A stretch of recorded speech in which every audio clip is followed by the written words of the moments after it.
신명기 22장 13절부터 21절 말씀 마음을 집중하시고 함께 읽어봅니다. 누구든지 아내를 맞이하여 그에게 들어간 후에 그를 미워하여 비방거리를 만들어 그에게 누명을 씌워 이르되 내가 이 여자를 맞이하였더니 그와 동침할 때에 그가 처녀임을 보지 못하였노라 하면 그 처녀의 부모가 그 처녀의 처녀인 표를 얻어가지고 그 성문 장로들에게로 가서 처녀의 아버지가 장로들에게 말하기를 내 딸을 이 사람에게 아내로 주었더니 그가 미워하여 비방거리를 만들어 말하기를 내가 네 딸에게서 처녀임을 보지 못하였노라 하나 보라 내 딸의 처녀의 표적이 이것이라 하고 그 부모가 그 자리옷을 그 성읍 장로들 앞에 펼 것이요 그 성읍 장로들은 그 사람을 잡아 때리고 이스라엘 처녀에게 누명을 씌움으로 말미암아 그에게서 은 100세겔을 벌금으로 받아 여자의 아버지에게 주고 그 여자는 그 남자가 평생에 버릴 수 없는 아내가 되게 하려니와 그 일이 참되어 그 처녀에게 처녀의 표적이 없거든 그 처녀를 그의 아버지 집 문에서 끌어내고 그 성읍 사람들이 그를 돌로 쳐 죽일지니 이는 그가 그의 아버지 집에서 창기 행동을 하여 이스라엘 중에서 악을 행하였음이라 너는 이와 같이 하여 너희 가운데서 악을 제할지니라. 아멘. 말씀을 읽다 보면은 오늘 우리의 시대와는 그 상황이 맞지 않는 경우들도 종종 있습니다. 오늘 읽은 말씀도 보면 이제 딸을 시집 보냈는데 그 딸을 이제 맞이한 그 이제 사위가 그 딸이 마땅치 않아서 또 미워하는 마음으로 또 비방거리를 삼고 누명을 씌워 가지고 이 여자가 처녀가 아니다 이제 이런 식으로 모함을 해서 그 부인으로 맞이하지 않는 경우, 이거는 오늘날 뭐 우리 사회와는 맞지 않아요. 옛적에는 그 여성의 위치라는 것이 이제 시집가기 전에는 아버지에게 그 권한이 주어져 있고 시집가면 남편, 또 우리 사회 옛날 유교 전통에 보면은 또 남편이 죽으면 자식 아들에게 매여 있는 그를 일종의 흔히 삼종지도라고 그러잖아요. 아버지, 남편, 아들에게 묶여있는 여성의 운명. 그는 옛날에 억울했던 시대지만 가부장 시대는 어쩔 수 없이 그리 했던 것이죠. 그러면 지금 이 시대는 뭐 전혀 맞지 않죠. 그러니까 그 당시 시대를 우리가 이해하면서 그런데 왜 그 시대에 하나님이 이와 같은 명령을 하셔서 약자를 보호하셨을까? 그러면은 그 시집간 처녀 입장에서는 자기가 선택한 남편도 아니에요. 아버지가 지정해 준 남편이기 때문에 어쩔 수 없이 시집을 갈 수밖에 없고, 근데 갔는데 또 그 신랑이 마음에 안 든다고 이런 식으로 모함을 해서 쫓아낸다고 하면 그 딸의 입장 또 그 처녀 입장에 얼마나 억울하겠어요. 하나님이 그런 마음까지도 배려해 주셔가지고 그 억울함을 풀 수 있도록 하시는 내용이죠. 물론 모든 상황은 하나님은 다 알고 계시죠. 그러나 그 억울함을 그래도 그 공동체 안에서 어떻게 입증해서 억울함을 풀어야 될 것인가를 또 말씀해 주는 내용입니다. 그러나 어찌하든지 이런 상황 속에서 하나님이 오늘 우리의 가정 안에서도 원하는 바가 있는 거예요. 그래서 물론 상황은 달라지더라도 하나님의 마음은 다르지 않아요. 하나님의 마음은 이렇게 언제든지 약자를 보호하시고 또 하나님 모든 것 알고 계시고 또 그 가정에서 중요하게 여기는 것은 순결의 원리는 지금도 하나님은 동일하게 우리에게 원하시는 거예요. 그러면 오늘 이 말씀 속에서 우리가 살다 보면 이렇게 억울한 일 당할 때 다 있어요. 이런 상황만이 아니라 또 다른 형편 속에서도 우리들은 억울한 일을 당할 때가 적지 않죠. 그를 내가 입증할 수 없는 상황일 때, 그럴 때는 더 아주 힘들잖아요. 그럴 때 우리가 먼저 잊지 말아야 될 것은 하나님은 모든 것을 다 알고 계신다.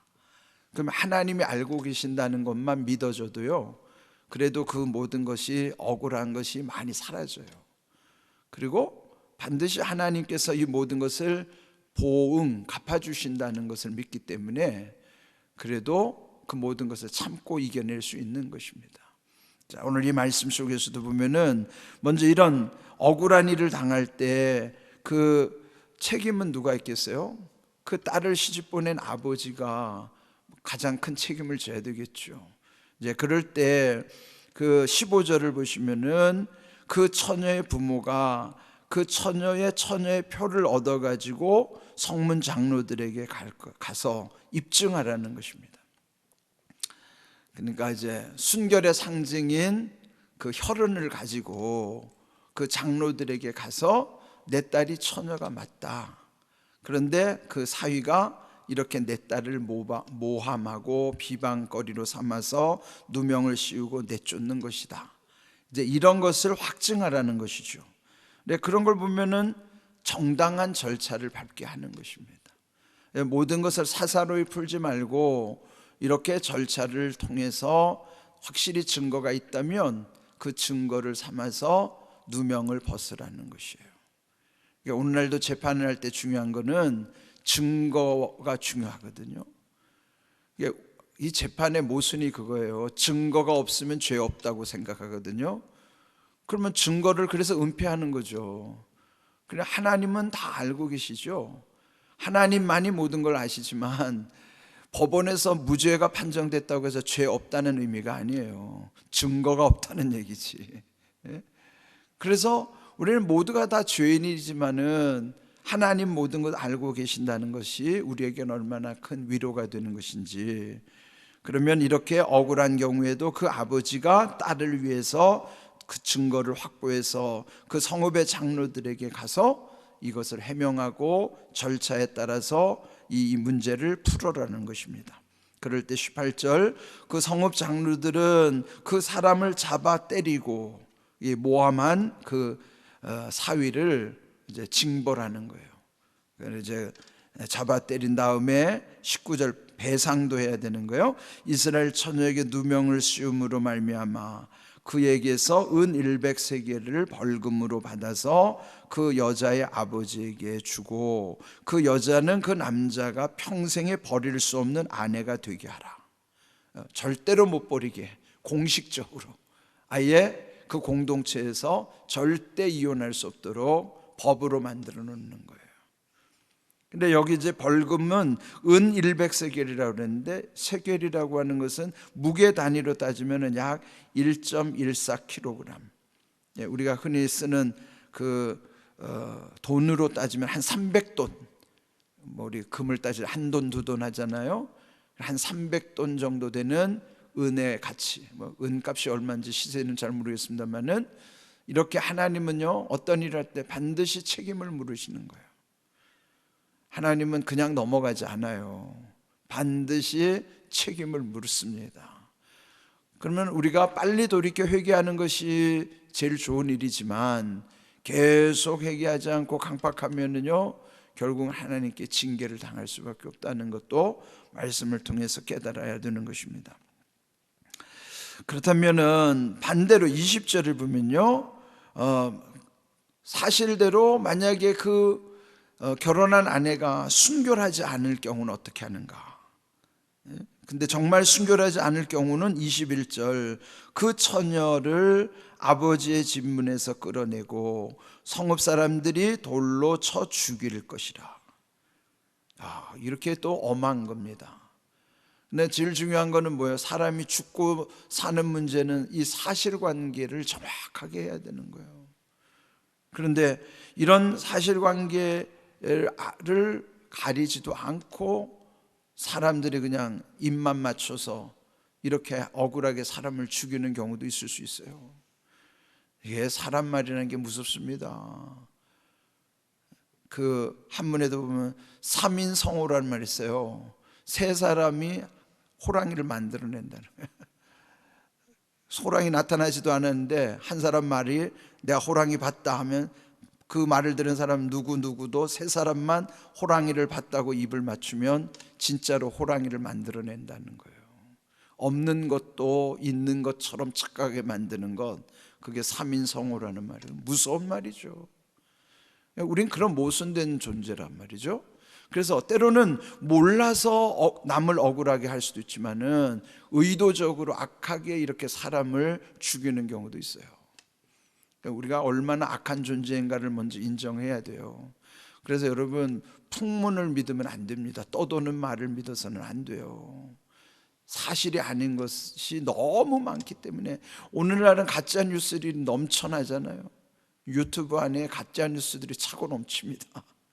그래서 반드시 사실관계가 확인되지 않는 것을 그걸 믿으면 안 됩니다. 특별히 그리스도인들은 그래요.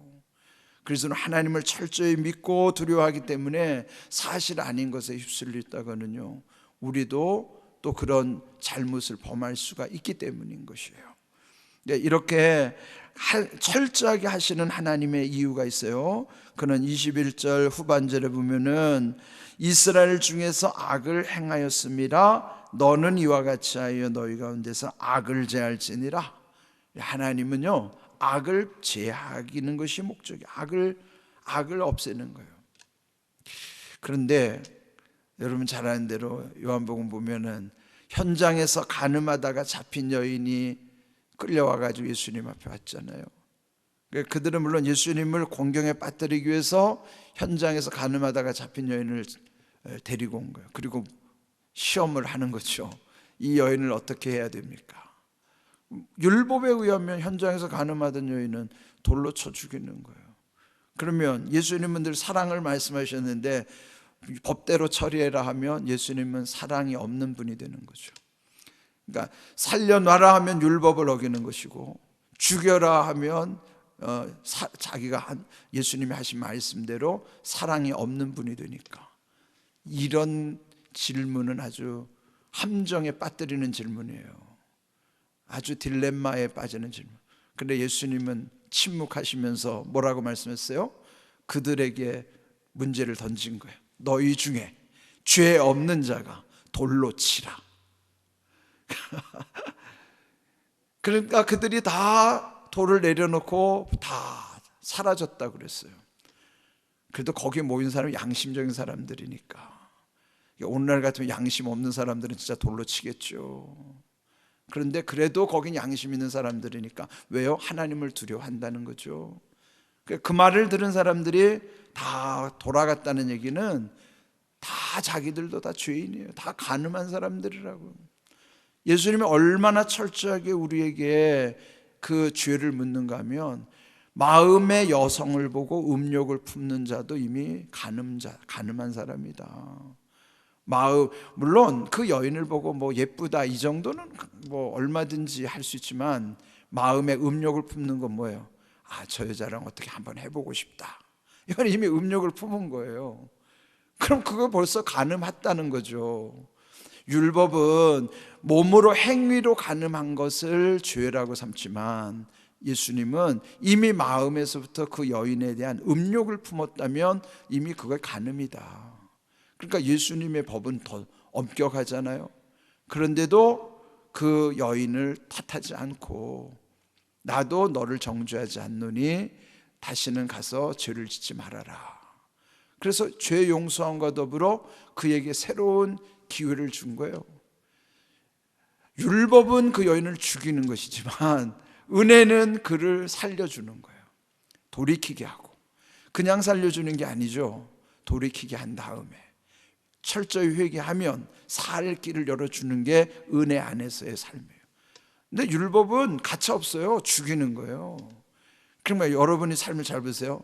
나는 누군가가 어려운 일을 당했을 때 그를 이해하고 그를 위해서 돌이켜 회개하게 위해서 기도하고 그가 다시 힘을 얻도록 하면 그 사람은 은혜 안에 사는 사람이에요.